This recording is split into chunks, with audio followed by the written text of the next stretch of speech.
전전에 어떤 지인이 자기가 프랑스 루브르 박물관에 가서 구경하고 그 별관에 가서 모나리자 그림을 팔길래 실물 크기하고 똑같은 그 모나리자를 구입해서 그걸 자기가 여러 해 감상을 하고 보다가 이사 가면서 저한테 가지고 왔어요. 목사님 이거 필요하십니까? 제가 아끼던 그림인데 드리겠습니다. 근데 저는 그때까지만 해도 모나리자의 가치를 전혀 모르고 있었던 사람인데 저한테 맡기고 가니까 알았다고, 내가 갖고 있다가 내가 걸든지 아니면 필요한 사람한테 주겠노라고. 그래서 얼마 전에 홍성에 있는 제 친구가 거기서 이제 조기 은퇴를 하고 우리 아마 학생들하고 우리 청년들 그 전에 한번 갔다 온 수련회 장소 거기 들어가는 입구에다가 떡 걸어놨어요. 제가 갖다 줬더니 그러면서 본인도 루브르 박물관에 가서 모나리자를 아주 뜻깊게 그렇게 감상했노라고. 가서 살려니까 너무 비싸서 그 목사본을 하나 사려고 해도 엄청나게 비싸서 못 사고 왔는데 박 목사님이 이렇게 가져오셨다 그러면서 그 가치를 알아본 사람이 그걸 귀하게 여기고 그걸 갖다가 그렇게 걸어놓으니까 그렇게 좋더라고요. 여러분, 이 프랑스 파리 루브르 박물관의 레오나르도 다빈치의 모나리자는 우리가 너무나도 잘 아는 세계적인 걸작이고 명작이고 대작입니다. 몇 번 도난을 당했다가 찾아가지고 이제는 방탄유리로 아예 부스를 만들어가지고 사람들의 접근을 막으면서 전시를 하고 있습니다. 작품의 안전을 위해서. 또 그 작품이 가격이 얼마나 엄청난 가격인지 돈으로 환산할 수 없는 가격이랍니다. 아니 그 원본과 똑같은 복사본을 제가 아무리 봐도 이게 무슨 가치가 그렇게 있나. 그러니까 모르는 사람한테는 그게 가치가 없는 거예요. 그러나 그 그림을 제가 자세히 들여다보면서 또 이제 여러 가지 정보들을 찾아보면서 모나리자의 아주 그 가치를 그때 깨닫게 됐어요. 너무나 단순한 그림이에요. 그 여인이 머리에 쓰고 있는 검은 너울과 별로 이쁘게 생기지 않은 평범한 여성인데 그녀가 앉아있는 나무 의자 외에는 전혀 다른 장식이 그녀의 몸에 없습니다. 얼굴도 뭐 아주 특별한 조형 미인도 아니고 손가락에 그 흔한 반지, 보석 반지 하나도 끼지 않았어요. 바로 그 점이, 바로 그 아름다움을 미술가들은 순수미라 그렇게 평가하고 있습니다. 그러니까 모나리자의 그 순수미가 돋보여서 그 작품이 독보적인 가격을 환산할 수 없는 그런 작품이 된 거예요.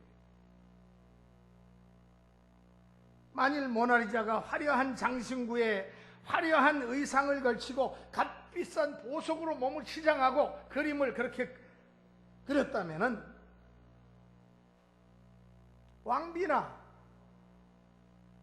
귀부인은 될 수 있을지 몰라도 순수미의 상징인 모나리자는 결코 될 수가 없었을 것입니다.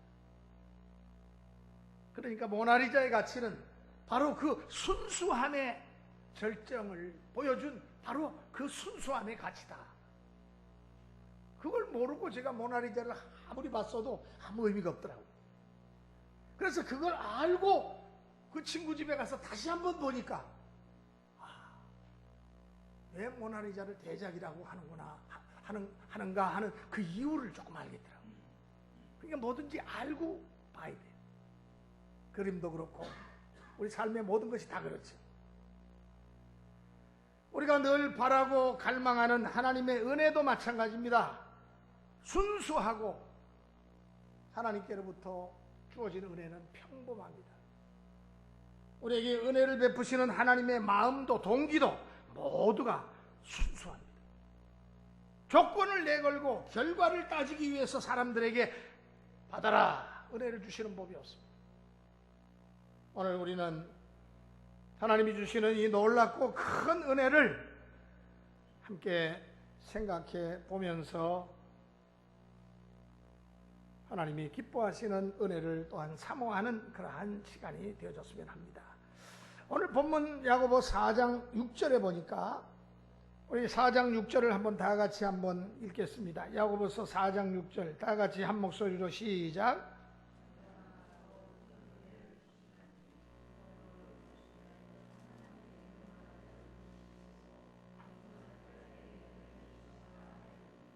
아멘.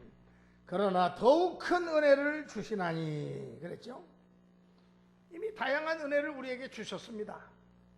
그러나 더 큰 은혜를 주신다 이 말씀입니다. 사도행전 4장 33절에 보니까 무리가 큰 은혜를 얻어 이런 말씀이 나옵니다. 큰 은혜. 여러분 큰 은혜라고 하는 말에는 두 가지 뜻이 있습니다. 하나는 하나님의 은혜와 사람의 은혜의 차별성을 말씀합니다. 사람이 사람에게 은혜 베풀 수 있죠. 오늘 우리의 삶의 여정을 돌아보면 많은 사람들에게 우리는 은혜를 받고 이 자리까지 왔습니다. 그러나 하나님이 베푸신 은혜하고는 비교할 수가 없어요.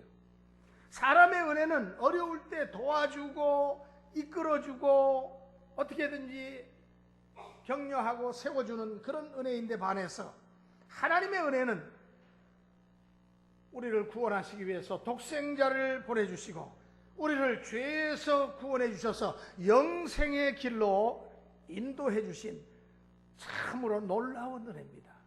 어메이징 그랬어요. 그 은혜야말로 사람이 베푼 은혜와는 비교할 수 없는 더욱 큰 은혜라 이 말씀입니다.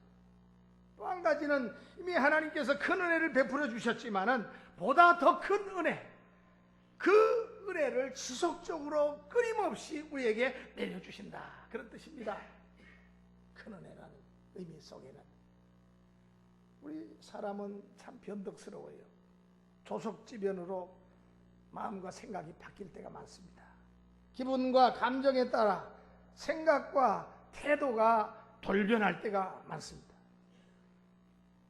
도와주고 사랑하는 것도 때로는 변합니다. 변덕 죽을 듯해요. 얼마나 변덕이 심한지. 그러나 하나님의 사랑과 은혜는 가면 갈수록 더 깊어지고 더 풍성해집니다. 변하지 않습니다. 그래서 더욱 큰 은혜입니다. 오늘 주님의 더욱 큰 은혜가 우리 모든 교우들 여러분들에게 또 가정에 직장에 생업에 충만하시기를 바랍니다. 그래서 오늘 본문 세 가지로 나누어서 우리가 더욱 큰 은혜를 받는 비결, 그 자세를 살펴보도록 하겠습니다. 첫째로 하나님이 주시는 더욱 큰 은혜를 받기 위해서는 맨 먼저 겸손해야 합니다. 은혜 받는 것과 삶의 태도, 자세가 무슨 상관이 있을까? 굉장히 밀접한 상관이 있습니다. 더 큰 은혜를 받으면 겸손해야 돼요. 거기 6절 말씀을 보세요. 6절 우리 아까 읽은 말씀, 더욱 큰 은혜를 주시나니 그러므로 일렀으되 하나님이 교만한 자를 물리치시고 겸손한 자에게 은혜를 주신다 하였느니라.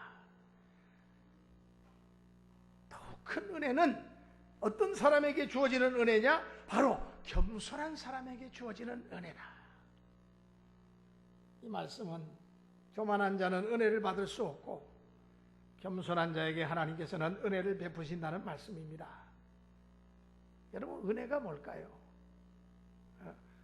예배 끝나고 나갈 때 교우들하고 인사를 나눌 때 어떤 분이 아유 목사님 오늘 말씀에 은혜 받았습니다. 그 은혜가 뭘까요? 여러분 우리 기분 좋게 하는 게 은혜입니까? 아니면은 뭔가 깨달았다, 새로운 지식을 얻었다. 그게 은혜입니까?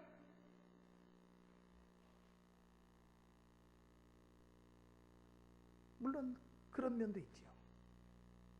여러분, 그러나 은혜는 쉽게 말하면 좋은 것입니다. 평안한 것입니다. 행복한 것입니다. 오늘 목사님의 말씀을 통해서 내 마음이 평안해졌습니다. 천국의 진리가 내 마음속에서 꿈틀거립니다. 기분이 좋아지고 또 마음의 평화가 찾아오고 행복해졌습니다.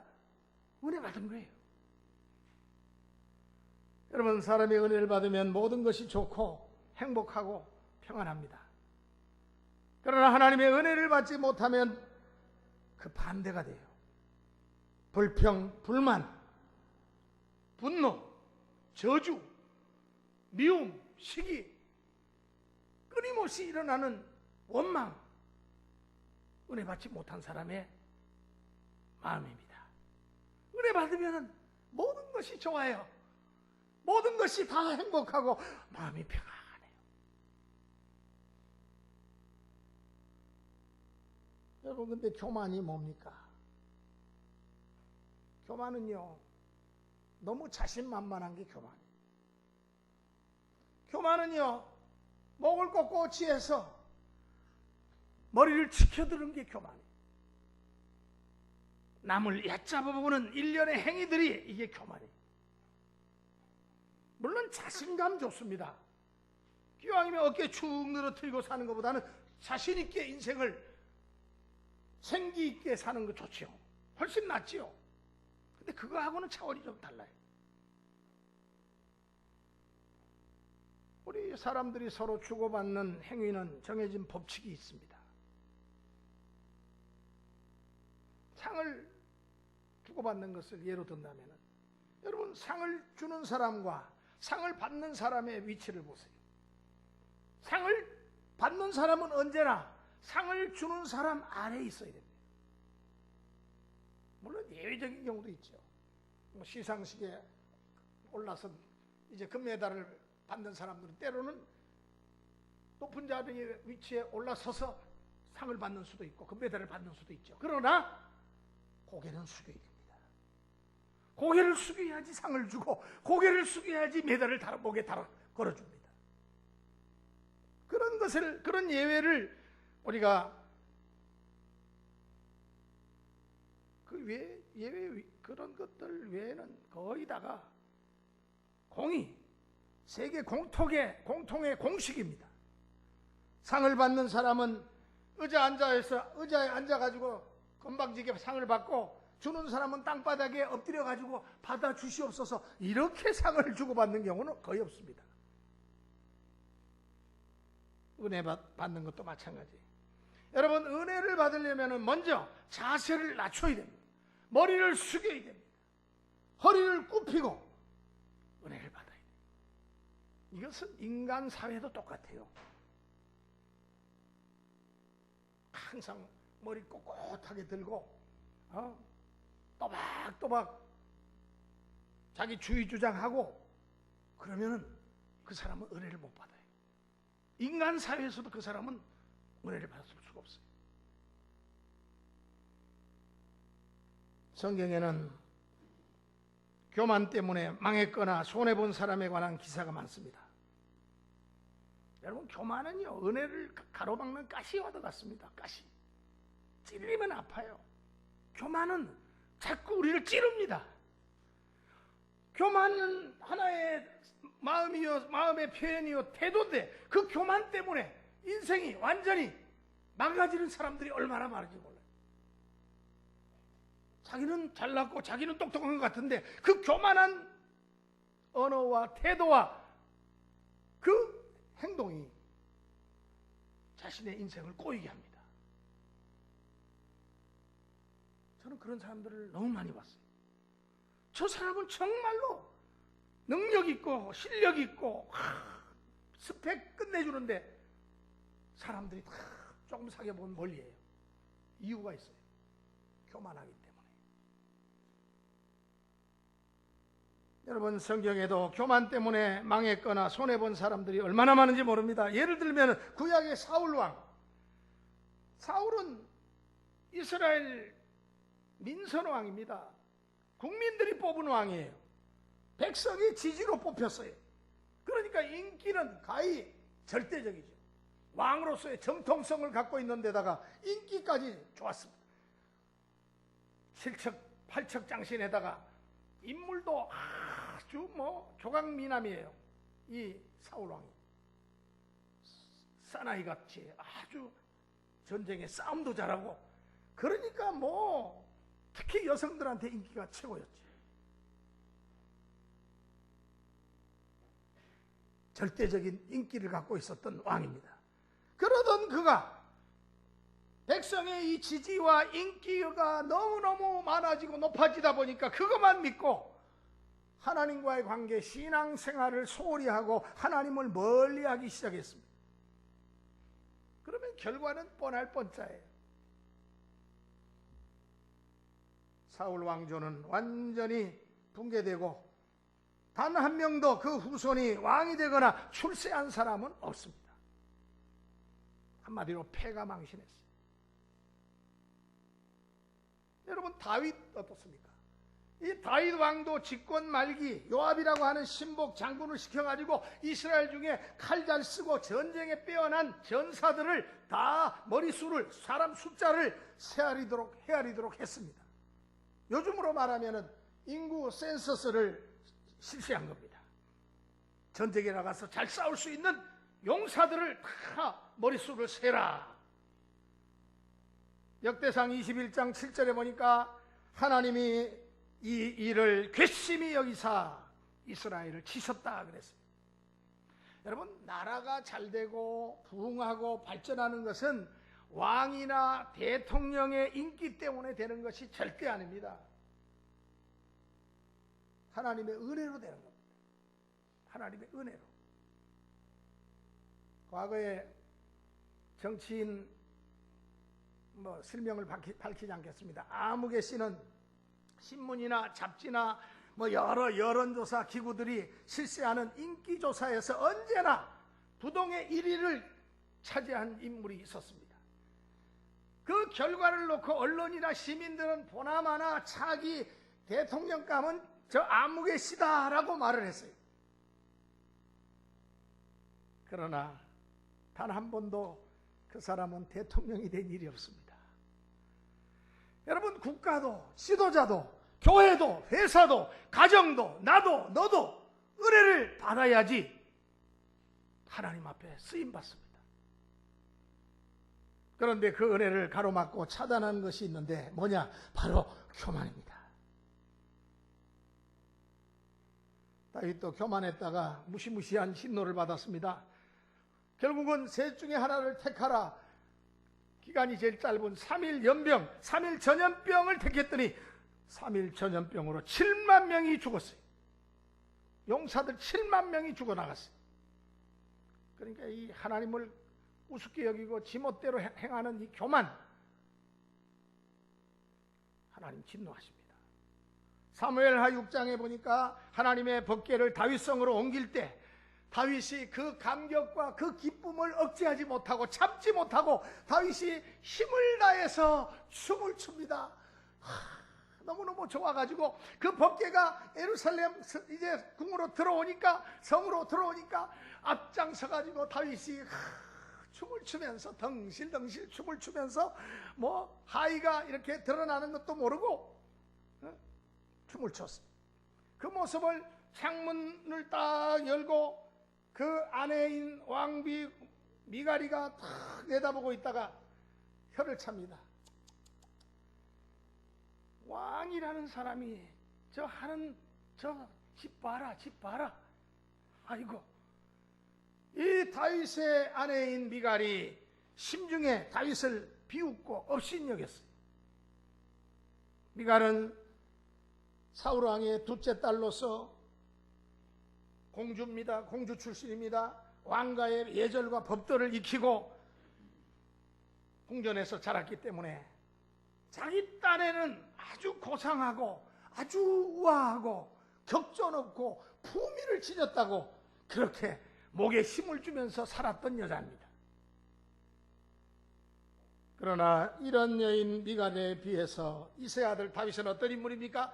베들레헴 들판에서 망아리처럼 양들을 몰면서 막 뛰면서 돌아다녔습니다. 제대로 씻지도 못했습니다. 흙바닥에서 뒹굴고 들판을 쏘다니면서 선방지축하면서 양들을 몰고 솥대를 몰았던 천한 목동 출신이었습니다. 자연히 아내 미갈은 남편 다윗에 대해서 우월감을 가지게 되었습니다. 그것이 그날 구체적으로 드러난 날이에요. 미갈은 다윗에게 오만 방자하게 이렇게 말합니다. 왕이시여, 마치 왕이 오늘 한 행동은 방탕한 자가 염치 없이 자기 몸을 드러내는 것처럼 오늘날 그 신복의 계집종들 눈앞에서 몸을 드러내셨도다. 요즘 말로 말하면 하는 꼴이 참 대가관이었습니다. 왕이 하는 짓이 왜 그 모양입니까? 바가지를 끌고도 아주 다윗의 자존심을 아주 뭉개는 그런 바가지를 끌은 거예요. 비아냥대면서 남편을 멸시했습니다. 사무엘하 6장 23절에 보면은 그러므로 사울의 딸 미갈이 죽는 날까지 자식이 없으니라 그랬어요. 성경을 연구하는 주경학자들이 이 구절을 두 가지로 해석을 했습니다.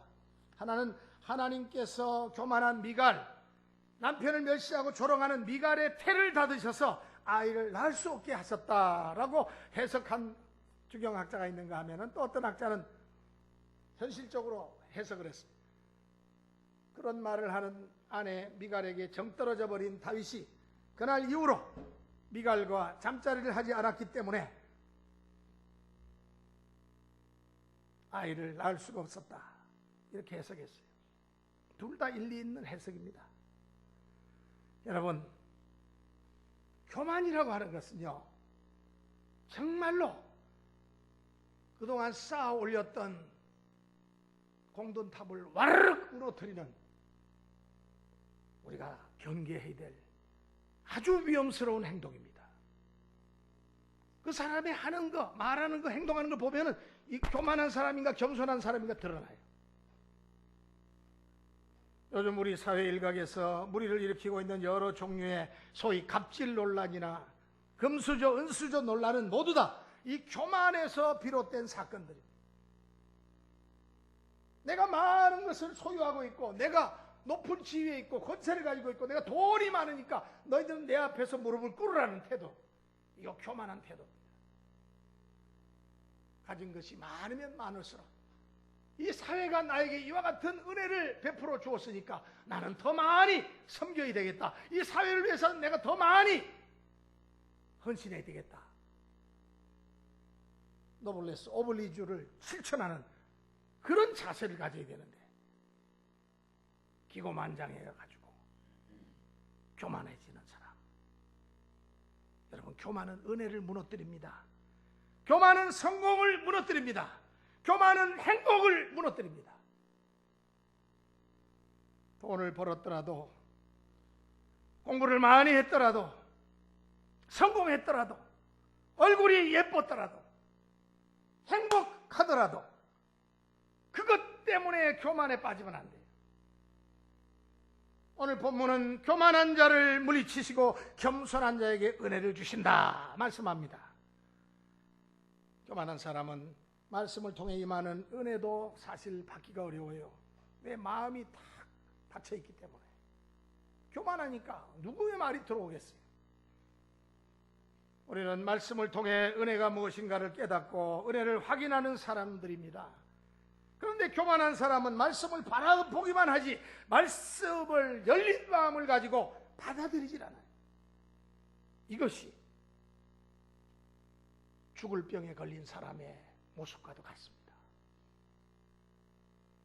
어린아이같이 열린 마음, 조금만 기쁘게 해줘도 까르르 웃는 그 열린 마음, 그런 마음이 오늘 우리에게 필요합니다. 두 번째로 하나님이 주시는 더 큰 은혜는 받기 위해서는 마귀를 대적해야 됩니다. 더 큰 은혜 받는 방법은 마귀와의 영적 전쟁에서 내가 어떻게 하면 마귀를 이길 수 있을까? 오늘 7절을 보세요. 자, 우리 7절 또 한번 읽겠습니다. 다 같이 시작. 그런즉 너희는 하나님께 복종할지어다. 마귀를 대적하라. 그리하면 너희를 피하리라. 마귀는 은혜를 방해하고 파괴하려고 합니다. 아프리카나 남미나 저 동남아시아 또 아마존 저 지역에 가면 수많은 뱀들이 있는데 그 중에 맹독을 가진 독사들일수록 이쁩니다. 아니, 뱀이 이쁘다. 그만큼 색깔이 아름답다 이 말입니다. 독사일수록, 맹독을 가진 독사일수록 색깔이 아름답고 이뻐요. 그래서 이런 뱀을 볼 때 아름다운 뱀들은 다 90% 이상은 독사입니다.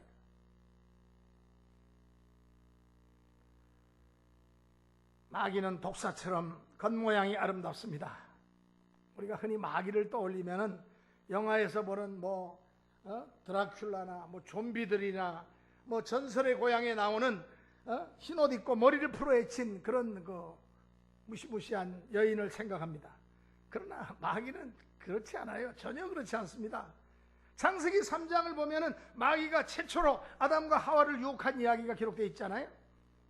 마귀가 뱀을 도구로 이용해서 하와에게 수작을 겁니다.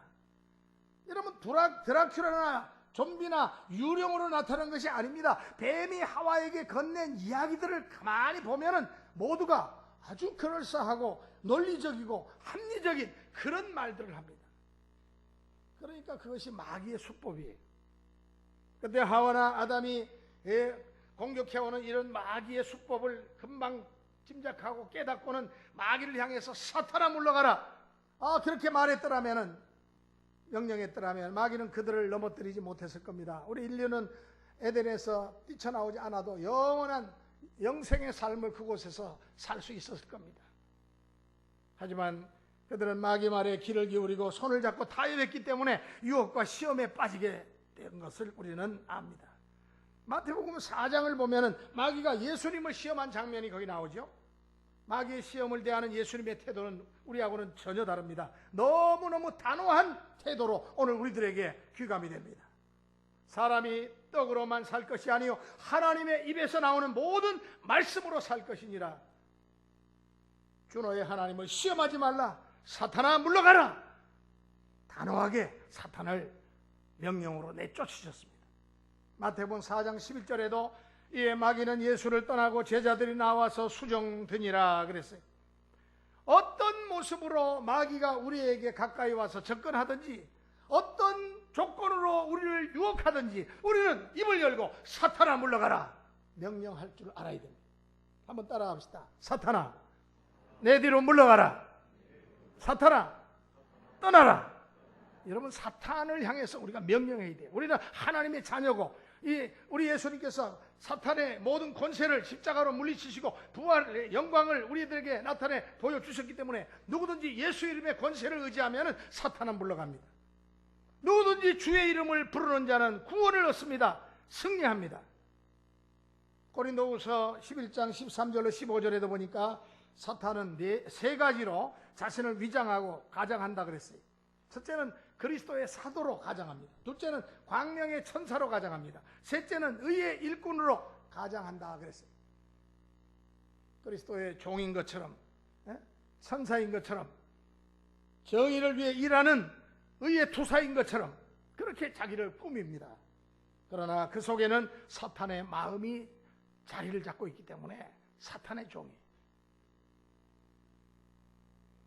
또한 사탄의 유혹에는 4단계가 있다고 합니다.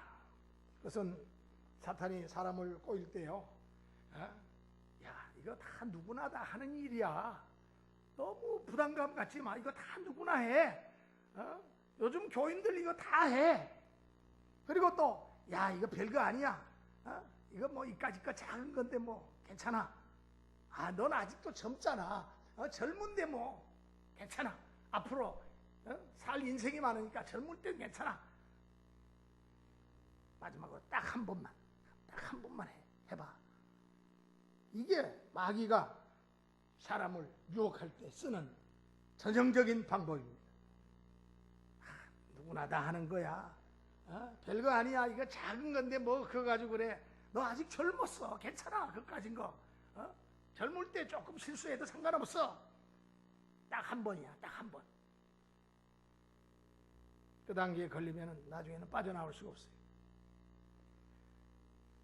미국 오하이오 북부, 미국 오하이오주는 북쪽에 있는 주인데 그 오하이오 끝에 가면은 클리브랜드라고 하는 큰 대도시가 있습니다. 이 클리브랜드라고 하는 도시의 이름은 미국 24대 클리브랜드 대통령의 이름을 따서 지은 도시입니다. 이 클리브랜드 대통령은 장로교 목사님의 아들로 태어났습니다. 이 클리브랜드는 젊었을 때 변호사 사무실에서 변호사 보조로, 요즘 시체말로 말하면 시다로 그렇게 변호사의 보조 일을 했습니다. 그래도 아주 반듯한 청년이기 때문에 비록 학교는 못 다녔어도 변호사가 하나를 가르치면 셋, 다섯을 알아서 하니까 아주 장래가 촉망되는 그런 청년이었습니다. 그 시대나 지금이나 목사들이 부자가 어디 있습니까? 목사님이 작은 교회를 목회하다 보니까 자식을 제대로 공부를 못 시켰지만 고학으로 변호사 사무실에서 그렇게 보조로 급사로 그렇게 일을 하면서도 그는 열심히 공부하는 그런 청년이었습니다. 어느 날 친구가 찾아왔어요. 야, 우리 한번 나가서 우리 한번 한잔하자. 우리 오늘 죽자. 술을 마시러 가자고 꼬여냅니다. 당시 그 미국은 굉장히 이 신앙의 각성운동이 막 일어나고 있어가지고 굉장히 전체가 신앙적인 그런 분위기를 많이 가지고 있었기 때문에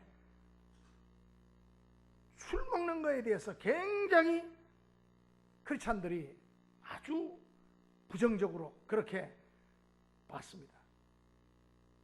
그런데 이 친구가 모처럼 찾아와가지고 한턱 낸다 그러면서 가자고, 내가 오늘 좋은 데로 인도하겠다고. 그래서 할 수 없이 그 친구를 따라 나가는데 갑자기 길을 걸어가는데 죄의 값은 사망이다라고 하는 성경 구절이 갑자기 떠오르더니 너 그 친구 따라가면 안 돼, 안 돼 하는 성령의 음성이 이 클리브랜드 청년의 마음에 막 일어나는 거예요. 갑자기 왜 이럴까? 주님께서 지금 내 마음에 말씀하시는 그 말씀을 그가 받아들인 거예요. 주님께서 지금 나의 가는 발걸음을 막고 계시는구나. 죄의 값은 맞아 사망이야. 그래서 친구한테 핑계를 댑니다. 아이고 여보게 미안해. 모처럼 이렇게 나를 찾아왔는데 이렇게 만났는데 내가 우리 변호사님이 시킨 일이 있다는 걸 깜빡 잊어버렸어. 다음에 우리 만나세. 그때 내가 꼭 한턱 낼 테니까. 그러자 그 친구가 팔소매를 꽉 붙들고는 무슨 말이야? 내가 멀리서 찾아왔는데 자네 가다가 이게 무슨 말이야? 안 돼. 오늘은 무조건 나하고 있어야 돼. 오늘 유쾌하게 마음 놓고 호가 삐뚤어지도록 마시자. 돈 내가 낸다 그랬잖아.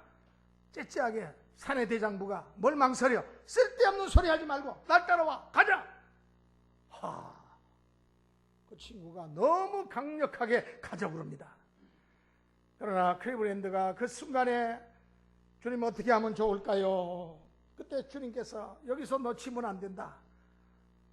내 생애를 내가 붙들어주고 내 나아가는 길을 내가 너 책임져 줄 텐데 네가 이러한 작은 시험 앞에서 굴해서야 되겠느냐. 그래서 이 클리브랜드가 내 생애를 결정짓는 순간이다. 그렇게 생각하고 그 친구를 뿌리치고 그 친구하고 헤어졌다는 거예요. 그날 이후로 클리브랜드는 변호사가 되고 또 나중에는 시장이 되고 또 주지사를 거쳐서 24대 미국 대통령이 되었습니다. 클리브랜드가 대통령이 됐다는 뉴스가 전국에 전해지던 날 바닥을 치며 통곡하는 한 사나이가 있었습니다. 그 사나이는 감옥에 갇혀있는 죄수인데 감옥 안에서 우연히 미국 새로운 대통령이 뽑혔는데 그 대통령의 사진이 그 신문에 딱 났는데 보니까 자기 친구예요.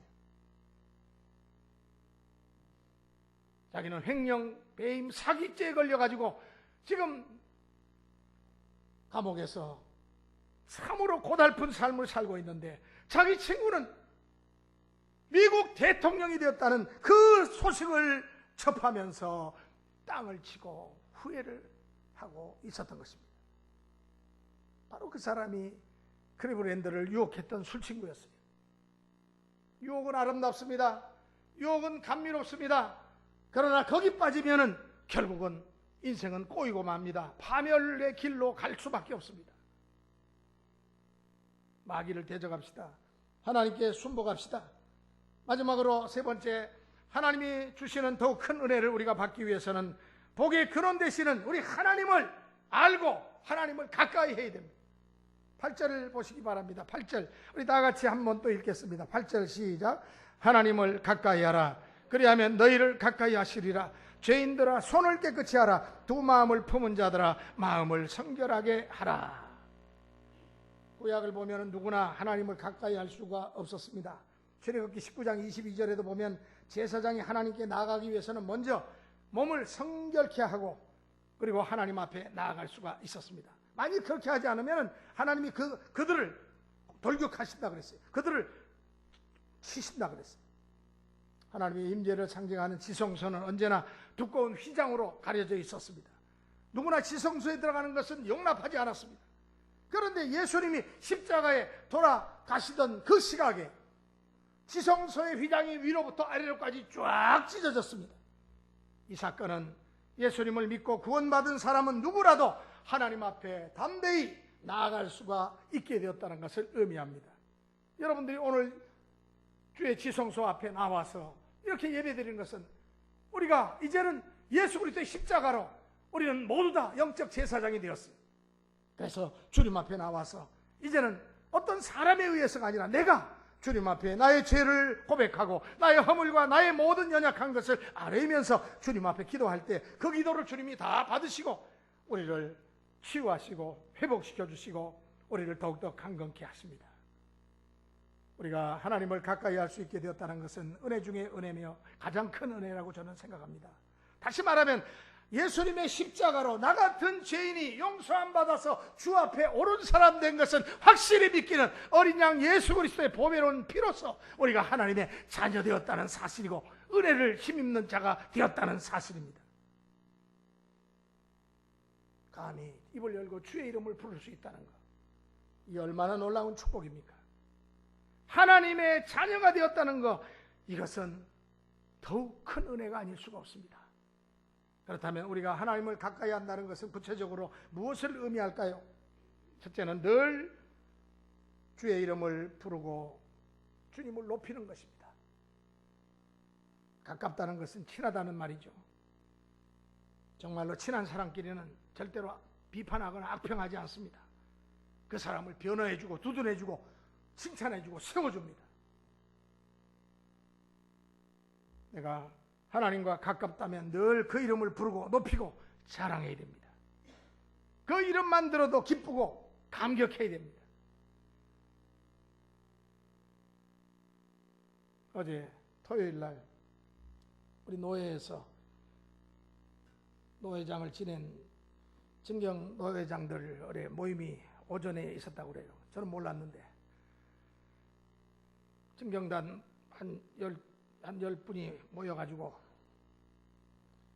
차기 노회 이제 부노회장 또 노회장 뭐 그 밖에 임원들을 선정하는 그런 일이 있었다고 합니다.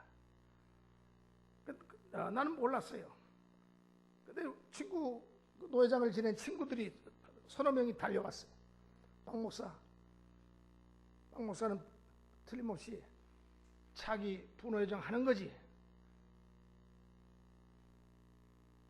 그래서 제가 그 앞전에 우리 장로님한테 제가 물어봤습니다. 장로님, 이걸 하는 게 맞습니까? 안 하는 게 맞습니까?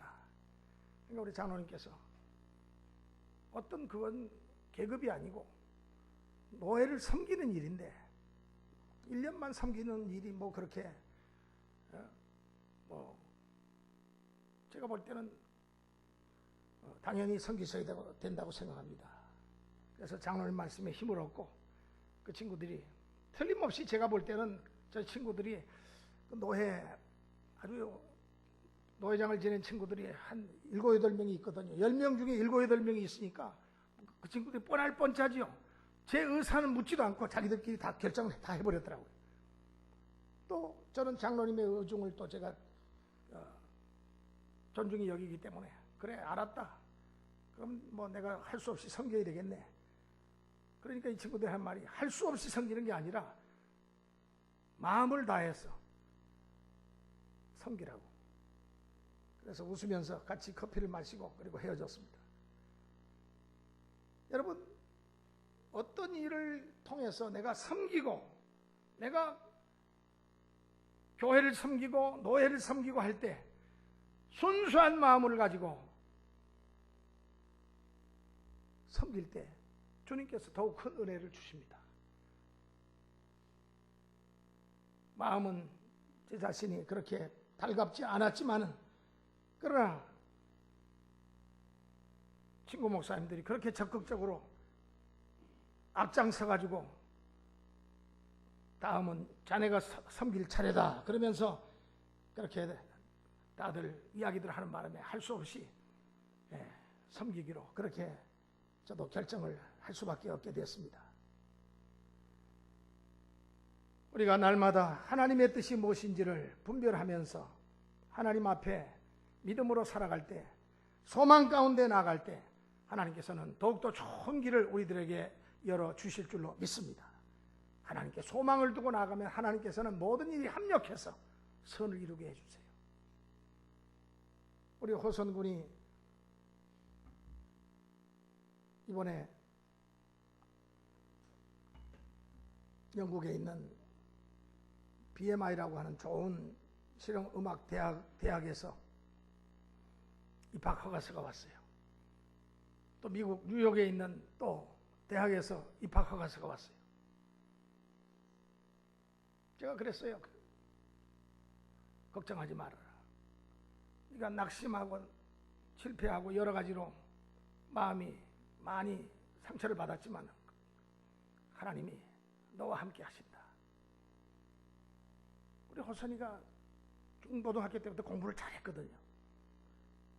근데 갑자기 음악으로 진로를 바꾸면서 이상하게 길이 열리지 않는다, 꼬인다 그렇게 생각을 했는데 그러나 제 마음속에는 어떤 확신이 오냐면 가장 좋은 길로 인도해 주마. 그래서 제가 호선이 몇 번 기도해 줄 때마다 하나님이 모든 것이 합력해서 가장 좋은 길로 인도해 주시니까 걱정하지 마라. 하나님께 소망을 가져라. 정말로 1등 학교에서 입학 허가서가 왔어요. 하나님께서는 앞으로 귀한 아들이 나아가는 길을 가장 좋은 길로 인도해 주실 줄로 믿습니다. 경상도 할머니가 안동에서 예천 가는 시외버스를 탔습니다. 운전기사가 친절하게 그 할머니를 보면서 할머니 어디 가시나요? 그렇게 물었습니다. 그 말을 듣자 할머니가 고개를 팍 돌리더니 몹시 분하고 괘씸하다는 듯이 소리를 질렀습니다. 그래, 내는 경상도 가시네다. 그러는 니는 어디 자석하고? 갑자기 황당하시죠? 하나님의 은혜를 바로 깨달으시기 바랍니다. 오해하지 마시기 바랍니다. 바로 알아들으시기 바랍니다. 하나님의 더 큰 은혜는 오늘도 우리에게 임하고 있습니다. 근데 오해하지 마세요. 많은 사람들이 오해해요.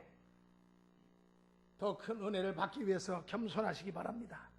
그 은혜를 방해하는 마귀를 대적하시기 바랍니다. 하나님께 순복하시기 바랍니다. 하나님을 가까이 하시기 바랍니다. 그리하면 하나님도 여러분과 저를 가까이 해 주실 것입니다. 기도하시겠습니다. 하나님 아버지, 은혜를